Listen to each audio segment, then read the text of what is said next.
Aku sedih, aku nggak pinter. Anak saya tuh sedih sampai dia pernah nggak mau sekolah.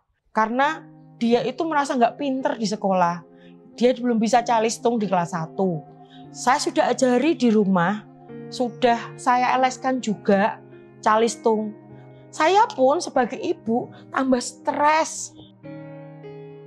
Anak transisi dari PAUD ke SD itu akan banyak tantrum, banyak rewel, bahkan mungkin mereka merasa kaget karena yang semula dari PAUD mereka senang-senang, menyanyi-menyanyi, menari, happy-happy, kemudian di SD langsung dihadapkan pada pelajaran.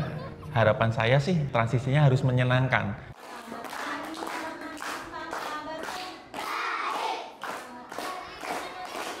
Anak usia dini itu masih cukup panjang rentang waktunya sampai di SD kelas awal, kelas 1 dan kelas 2 sampai usia 8 tahun. Karena secara fisik, secara kognitif dan juga secara sosial emosional itu mereka masih dikategorikan dalam anak usia dini. Saya pernah baca di internet, memang betul kalau calistung dipaksakan terhadap anak yang memang belum matang usianya, itu akan berdampak buruk. Jadi dia akan merasa tertekan dan terpaksa untuk belajar baca tulis hitung. Nah, setelah ketemu dengan gurunya Nena nih, saya jadi banyak ngobrol, kemudian banyak konsultasi. Dan ternyata belajar itu harus dengan cara yang menyenangkan. Belajarnya dengan benda-benda asli dan pengalaman langsung. Akhirnya saya sadar kalau dulu cara belajar calistung Nena itu bikin dia nggak seneng dan stres. Akhirnya saya stop. Dari pengalaman saya, ketika anak-anak kelas 1 ini ada yang dipaksa untuk membaca dan menulis, dan kalau misalnya dia salah itu disalahin, itu ada efeknya loh ternyata. Jadi saya punya salah seorang anak, sebut saja Budi. Budi itu dia menulis di kelas. Ketika itu kan kami ada pemilihan umum seperti itu, lalu dia nulis formulir. Ketika dia itu nulis, dia itu menutupi kertasnya. Saya nggak boleh baca.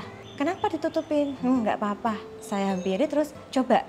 Boleh Bu Kris lihat, dia mau nulis kesukaannya itu adalah air. Dia menulisnya A-Y-I-R. Terus, oh nggak apa-apa, air. Coba dengarkan Bu Kris ya. Bu Kris ngomong apa? Air. Nah dari fonetik itu kan dia tahu nih hurufnya. Oh A, I, dan R. Oh berarti ini salah ya. Dia hapus, setelah itu dia betulkan. Kenapa kok ditutupin? Nggak apa-apa. Jadi ada rasa takut yang muncul ketika dia dipaksa untuk membaca menulis. Dan apalagi kalau langsung disalahin. Ada perasaan malu mungkin, perasaan takut mungkin dihukum seperti itu. Tapi kalau dia alami, dihargai salah kayak seperti ini misalnya. Kebalik, lalu saya nggak salahin. Bu Kris punya, boleh nggak Bu Kris tulis angka di sini 2024? Beda nggak dengan yang kamu tulis? Seperti itu.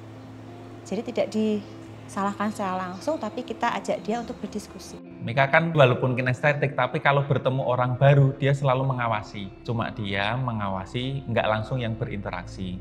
Yang saya lihat, dia sangat senang. Jadi tidak ada perbedaan antara dari PAUD ke SD. Waktu dia masuk kelas 1, dia langsung bisa membaur sama temannya. Pelajarannya juga menyenangkan, penuh dengan kreativitas, seperti itu sih. Nena tuh sekarang kelihatan seneng banget. Sampai apapun kegiatannya di sekolah, itu diceritakan di rumah. Pokoknya dia tuh happy banget. Terus karena dia seneng, saya pun ikut seneng ketika mendampingi dia belajar di rumah. Pertama kali mendengar tentang program transisi PAUD SD ini, kalau saya pribadi, saya merasa excited. Namanya perubahan, manusia itu pasti akan kaget. Jadi pasti akan ada penyesuaian-penyesuaian yang harus dilakukan. Kalau menurut saya mungkin jika sekolah lain atau teman-teman yang lain merasa ragu-ragu, itu adalah hal yang wajar. Dan pasti ketika sudah dicoba, sudah dialami, pasti nanti akan bisa. Aku suka sekali sekolah. Aku itu senang sekolah dan aku itu bahagia banget kalau di sekolah.